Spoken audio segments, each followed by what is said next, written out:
Hello friends, welcome to another new video. যে আপডেটটার জন্য আপনারা আজ 7 দিন ওয়েট করছিলেন, আমি সেই আপডেটটা অবশেষে নিয়ে চলে এলাম।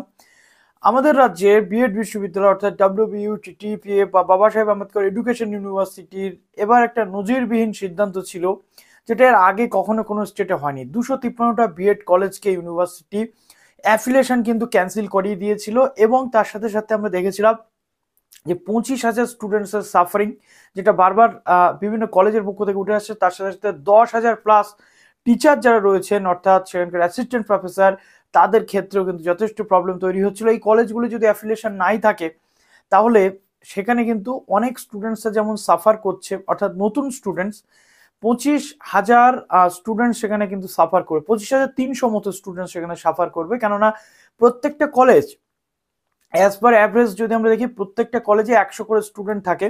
নতুন যে সেশন 23-25 সেশনে অনেক কলেজ কিন্তু অলরেডি সিট বুকিং এর মাধ্যমে অ্যাডমিশনের যে প্রসেস সেটা কমপ্লিট করিয়েছিল, এবং তার সাথে সাথে অনলাইনটাই শুধু তাদের বাকি ছিল। এবং 100 করে যদি ক্যান্ডিডেট সেখানে লস হয়, তাহলে বুঝতে হবে সেটা কিন্তু কলেজগুলোর কাছে যথেষ্ট লস। এবং এর জন্য হাইকোর্টে মামলাও উঠেছিল। হাইকোর্টের পক্ষ থেকে বলা হয়েছিল যে অ্যাফিলিয়েশনটাকে আন্ডারটেকিং করে স্টুডেন্টসদেরকে ভর্তি নেওয়া যেতেই পারে, এবং পরবর্তীতে এই প্রবলেমের সলিউশন কিন্তু করা যেতেই পারে, কলেজগুলোকে টাইম দেওয়া যেতে পারে। বাট আলটিমেটলি আমরা যেটা দেখলাম সেটা হচ্ছে ইউনিভার্সিটি একেবারেই এই সিদ্ধান্তে রাজি ছিল না। তার কারণে ইউনিভার্সিটির পক্ষ থেকে সুপ্রিম কোর্টে একটি এসএলপি করা হয়, এবং ইউনিভার্সিটির অপোজিটে কিন্তু ছিল ভক্তবালা সামথিং কিছু একটা বিএড কলেজ। আজকে সেই কলেজের পক্ষ থেকে যিনি আইনজীবী রয়েছেন, তিনিও সুপ্রিম কোর্টের কেসের সম্পর্কে যথেষ্ট গুরুত্বপূর্ণ তথ্য দিয়েছেন। আমরা দেখে নেবো সেই তথ্যটা। তার সাথে সাথে বলবো, যারা নতুন আছেন এই চ্যানেলে, অবশ্যই চ্যানেলটিকে সাবস্ক্রাইব করে পাশে বেল আইকনে ক্লিক করে দেবেন, যাতে সমস্ত তথ্যগুলো আপনার টাইম টু টাইম এখান থেকে পেয়ে যান। প্রথম কথা আপনাদের বলি, একটা গুড নিউজ রয়েছে। ইউনিভার্সিটি অর্থাৎ বাবাসাহেব আম্বেদকর এডুকেশন ইউনিভার্সিটির পক্ষ থেকে করা এসএলপি সুপ্রিম কোর্ট খারিজ করে দিয়েছে, এবং পুনরায় সেই মামলাটিকে হাইকোর্টের ডিভিশন বেঞ্চ বা হাইকোর্টের যে বেঞ্চ ছিল সেখানে ফেরত পাঠানো হয়েছে। আপাতত হাইকোর্টের সিদ্ধান্ত নেবে এই অ্যাফিলিয়েশন রিলেটেড, অর্থাৎ এসএলপি তে ইউনিভার্সিটি সুপ্রিম কোর্টে অলমোস্ট কিন্তু সুপ্রিম কোর্ট কোনো মেরিট এই কেসে না পাওয়ায় সুপ্রিম কোর্ট কিন্তু এটাকে খারিজ করেছে, এবং পুনরায় হাইকোর্টের দ্বারস্থ হয়েছে বিষয়টা। এবং এবার এই কলেজগুলো ভক্তবালা বিএড কলেজ বা অন্যান্য যে কলেজগুলোর কাছে কিন্তু সুযোগ রয়েছে সুপ্রিম কোর্টের পক্ষ থেকে বক্তব্য অনুযায়ী, যে সুপ্রিম কোর্টের বক্তব্য অনুযায়ী এই যে কলেজগুলোর অ্যাফিলিয়েশন ক্যান্সেলেশন হয়েছিল, তার বিরুদ্ধে তারা ইউনিভার্সিটির বিরুদ্ধে গিয়ে কিন্তু মামলা করতে পারে, তাদের স্ট্রং পয়েন্ট রেখে।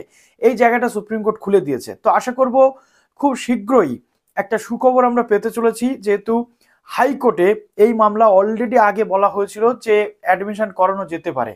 কাজে অনেক স্টুডেন্টস রয়েছে যারা 23-25-এ বিভিন্ন কলেজে অ্যাডমিশন হয়ে রয়েছে, তাদের জন্য একটা সুখবর আসতে চলেছে। এবং 10,000 টিচার যারা রয়েছেন, যারা ইউনিভার্সিটির সামনে আন্দোলনরত অবস্থায় রয়েছেন, এমনিতেই চাকরি বাকরির এই যা পজিশন, তার মধ্যে প্রাইভেট কলেজে অনেক অনেক প্রফেসর রয়েছেন যারা কিন্তু চাকরি করে নিজেদের রুজি রোজগারের জায়গাটা তৈরি করেছেন। এখন এই কলেজগুলো যদি সেখানে বন্ধ হয়ে যায়, সেখানে একটা মানবাধিকারের প্রশ্ন আসে, এবং সিম্প্যাথিক্যাল ব্যাকগ্রাউন্ড অবশ্যই আসে। তো চলুন এবার অন স্ক্রিন আপনাদেরকে দেখাই রোল।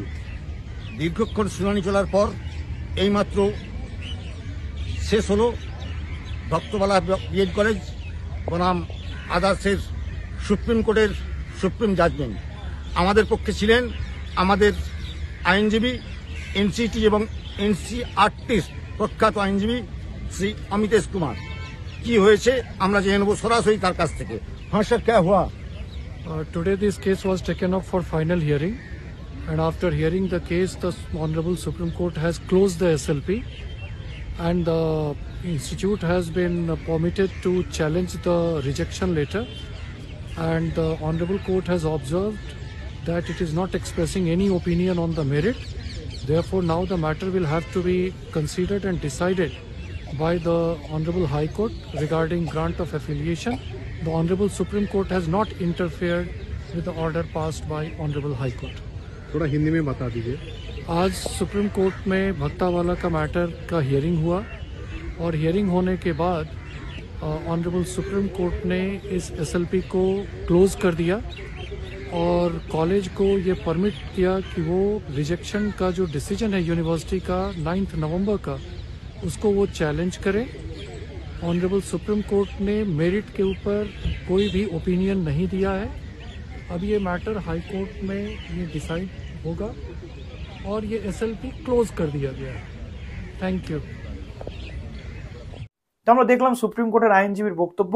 তো খুব শীঘ্রই আমরা চাইবো ম্যাটারটা খুব তাড়াতাড়ি যেন সলভ হয় এবং শর্ট আউট হয়, এবং ইউনিভার্সিটি আরেকটা সুযোগ দিক কলেজগুলোকে, যাতে স্টুডেন্টস এবং টিচাররা অন্তত সাফার না করে।